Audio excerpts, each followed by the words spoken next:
Hi everyone, welcome back to my channel. So I finally got my hands on the DOMS Amariz Artist Watercolor cakes, and let me tell you, this little box surprised me. Today I am going to test these colors in every possible way: swatches, blending, layering, and even a mini painting challenge at the end. If you love watercolor reviews that don't feel boring, stay with me. And hey, if you want honest reviews and fun watercolor experiments, hit subscribe and join me on this journey. The packaging looks sleek and compact with nice black box and outer covering.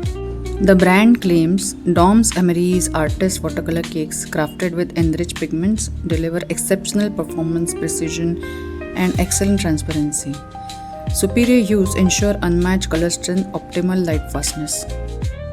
There are 24 shades included in this pack. This set is priced at Rs 300 in Indian markets. Let's open the pack and have a look inside.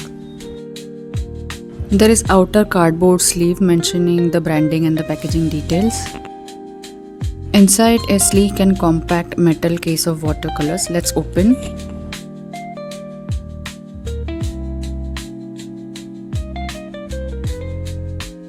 Inside the box, there are two separate areas for mixing the colors. The set contains the shade card where all the colors inside the box are listed. It also has a butter paper to prevent colors from sticking. The colors are neatly arranged inside and also included a brush along. The brush looks good quality and usable.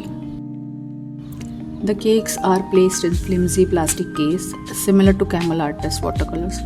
Honestly, for the price, this beats Camlin, which provide 18 shades in the same price.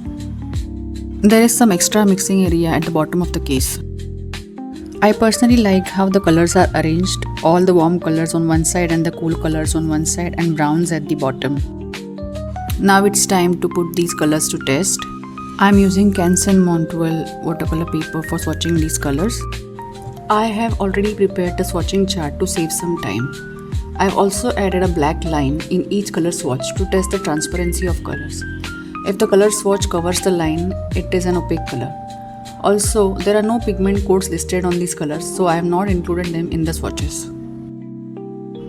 I am going to speed up the swatching process. If you have any questions, please mention them in comments below.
I am almost done swatching all the colors. Let's move on to color mixing.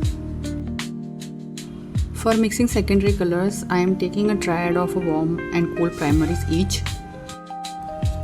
I am taking Scarlet Lake and Crimson Lake for reds, Lemon Yellow and Gamboge Hue for yellows, and Cobalt Blue Hue and Ultramarine Blue for blues.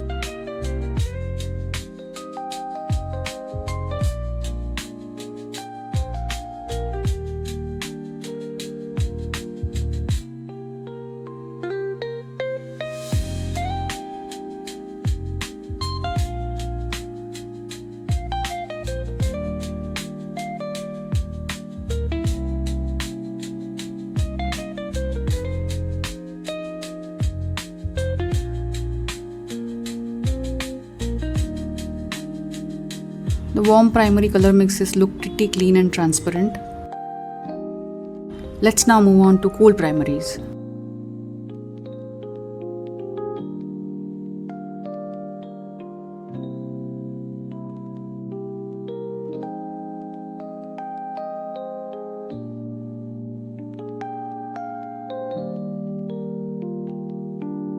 The cool primary mixes are pretty clean and transparent too. I personally like the cool primary mixes than warm.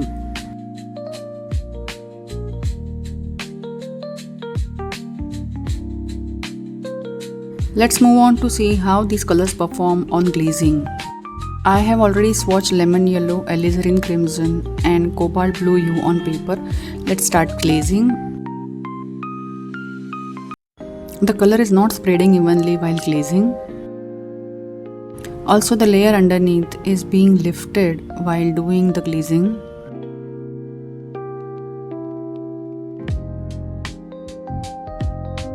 These colors doesn't look very suitable for glazing. Let's try the last one. Let's move on to testing color lifting now.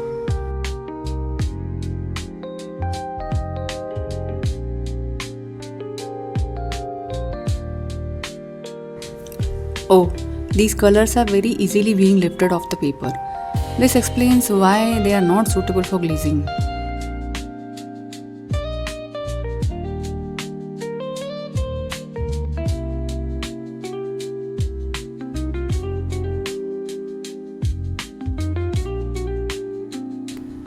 Now let's have a closer look at color mixing and glazing swatches. The color mixing of warm and cool primaries is pretty standard as observed in color theory.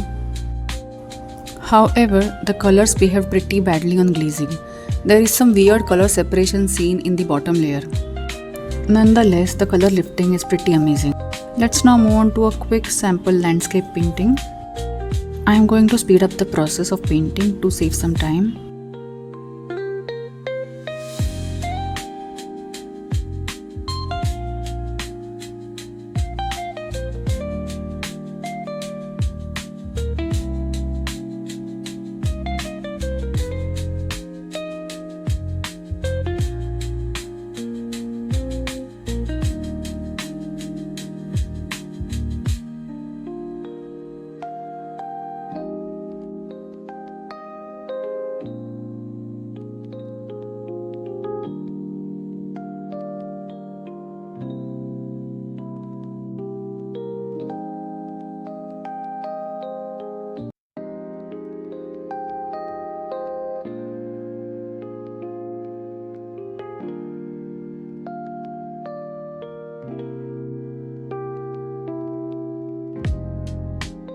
For the painting, I started with a loose wash for the background.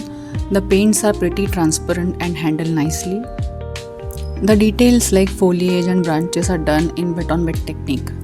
The colors are mixing nicely on paper in wet on wet method. During the painting process, I missed dark brown in the set, like Van Dyke brown or sepia. However, I could manage it by mixing burnt umber with indigo. I am happy that Amariz has included indigo in the set, which is a pretty rare find in low-cost sets. Let's have a closer look at the painting. Overall, I am satisfied with the results of this painting. I could manage to show some light in the painting and also managed mixing darks on my own. Let's move on to some pros and cons of this set. The pros are they are affordable, good pigment strength in some shades, portable box making it travel friendly and fun for beginners and intermediate artists. Coming to the cons, I am a bit skeptical in commenting on this set being professional or artist grade due to absence of pigment coding. Some chalkiness and layering can be tricky with this set. There's also limited granulation of the colors. So DOMS Amariz Watercolor cakes worth it? If you're just starting out or want a travel set, yes. For professionals, this might not replace your artist grade paints, but it's a fun budget option. I am planning to compare these with Camel Artist watercolor set.